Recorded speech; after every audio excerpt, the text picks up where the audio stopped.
as usual, well, there's a protocol for that for the health people actually, and also the immigration and health, and they have this instrument where they can sort out whether you are suffering from a fever or something like that. We are preparing in all ports of entry. We have deployed almost all yung regional pati national sa port of entries, yung magpasok galing abroad.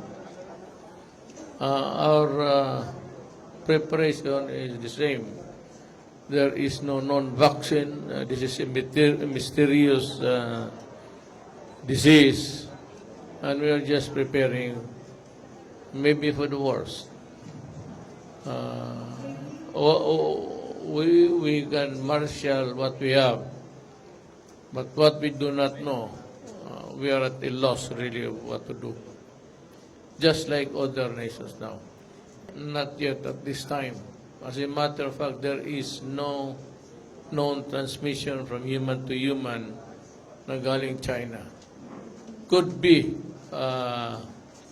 if there is the slightest possibility that a contamination could occur in the Philippines, then we'll have to take measures. Mahirap yung sabihin mo you suspend everything because they are not also suspending theirs, and they continue to respect the freedom flights that we enjoy in their country. Sir, last from me. You mentioned, sir, yung situation sa ports, yung pag-manage po ng entry sa mga ports. Can you, what are your directives to, frontliners guarding ports? Frontliners are the one, immigration. Second is the health officer. And third will be the customs of things that can be found to be contaminated. I said at this time there is no known protocol by which you can follow to combat the disease. We call it mysterious as of now. But what it can do is to limit the people entering maybe the Philippines. It could include China, but at this time I am not for it. It would not be fair. Thank you, sir.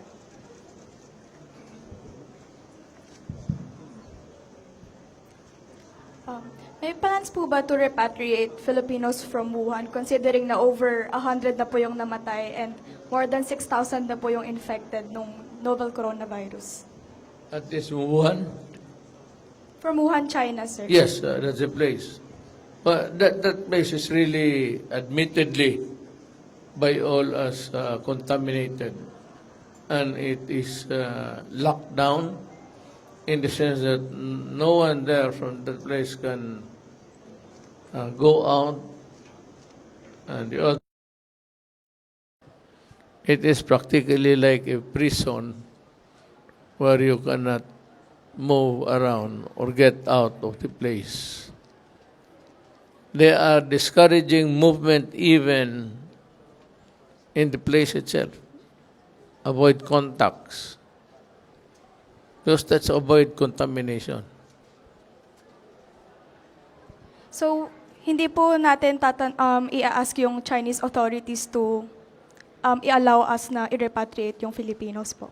Well, we are always conscious of our citizens, their health. And if they are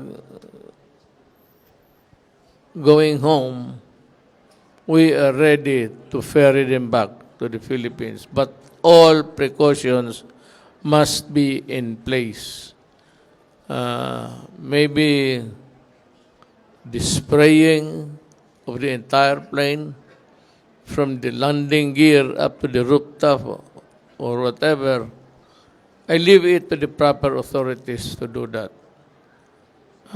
I said, but kung may mga sakit tayo na may tama na at gusto nang umuwi, makaawa naman kung hindi natin tulungan. I will not argue that they should also be inside a lockdown place. If we are given the go signal, my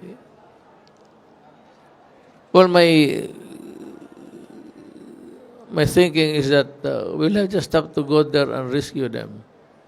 I said, but all precautions must be in place so as not to allow another contamination here.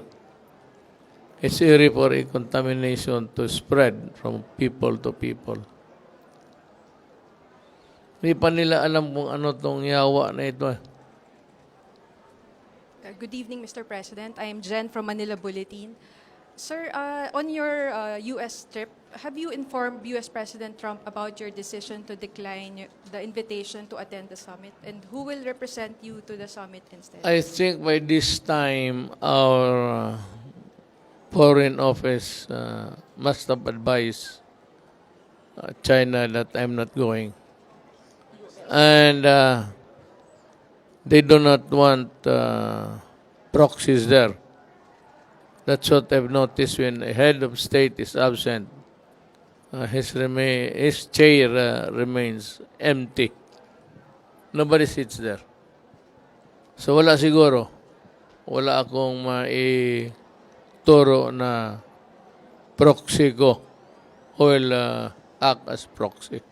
Sir, may we know why you are skipping the summit in the U.S.? For strategic and geopolitical considerations. Sir, last question. Sir, on the planned U.S. Termination of the VFA, sir, final na po ba ito? Or are you inclined to change your mind about terminating the VFA? I am terminating. I was not joking. The day I said it was the day that I decided it should be terminated.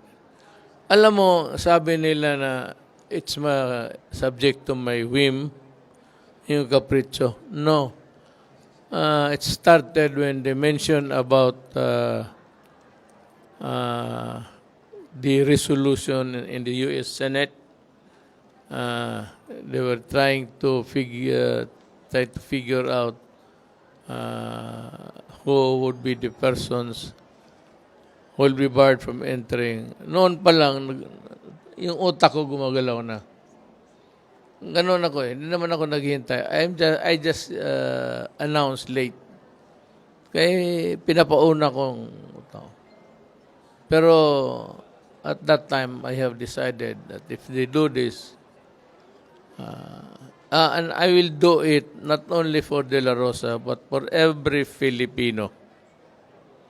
O lalo na yung mga taga-gobyerno na magpunta doon, supposedly to attend a business concern officially. Yung hindi nila, I will limit siguro sa foreign affairs, but I will not allow any cabinet member to go there at this time. No cabinet member should be allowed to go to the United States. Indefinitely, sir. Indefinitely. So that we limit our contact in whatever aspect of international relations would be discussed or subject of talks. So, sir, you mean you want to lessen relations with the U.S.? And I am slowly toning it down.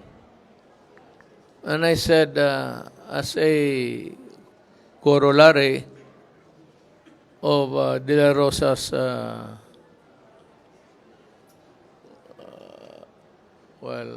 being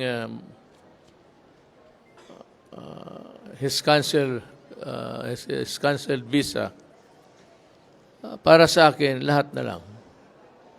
Lahat ng, I don't know about the Senate and Congress. They are not under my jurisdiction. But yung mga senador, mga cabinet member ko, I will ask them to not to go to the United States. In the meantime, parang boycott. Some clarifications to BFA, because before when we talked to Secretary Panelo and even Secretary Locsin, they said we have begun the process of terminating, but your statement now is Terminated. But, you know, there is a procedure. When you say that I want this terminated, in that agreement or whatever it is, there's always rules to follow. The winding up, or if there are properties, to return the properties used during the life of the contract until it was revoked. Ganun lang yan. I'm just toning it down. Thank you. Sir, thank you. Thank you, sir. So, maniwala dyan sa Amerikano. Kanila lahat lang yan.